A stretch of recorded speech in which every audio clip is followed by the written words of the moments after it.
गर्मियों की एक सुनहरी शाम थी। जंगल के किनारे रहने वाला छोटा सा खरगोश मोती अपने घर के बाहर खेल रहा था। उसकी फुर्तीली आंखें हमेशा आसपास की हर हलचल पर ध्यान देती थीं। अचानक पास की झाड़ियों से कराहने की आवाज आई। मोती चौकन्ना हो गया और धीरे धीरे उस ओर बढ़ा। झाड़ियों के पीछे एक सफेद बिल्ली दर्द से कराह रही थी। उसकी टांग पर चोट लगी थी और वह चलने में असमर्थ थी। अरे, तुम्हें क्या हुआ? मोती ने चिंतित होकर पूछा।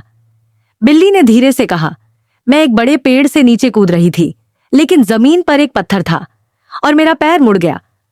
अब मैं चल नहीं पा रही। मोती ने सोचा, अगर यह यहां ऐसे ही पड़ी रही तो कोई शिकारी जानवर इसे नुकसान पहुंचा सकता है। मुझे कुछ करना होगा। वह तेजी से अपने घर की ओर भागा और वहां से कुछ औषधीय पत्तियां और पानी लेकर आया।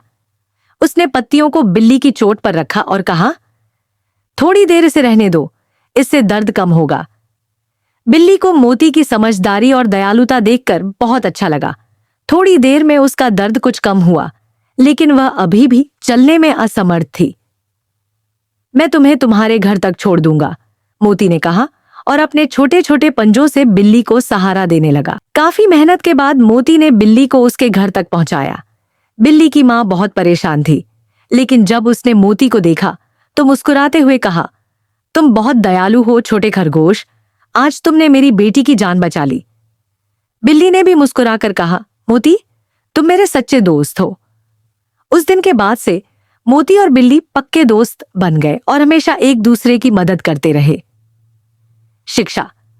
इस कहानी से हमें सीखने को मिलता है कि हमें हमेशा जरूरतमंदों की मदद करनी चाहिए, चाहे वे हमसे अलग ही क्यों ना हो। दयालुता और दोस्ती से दुनिया सुंदर बनती है।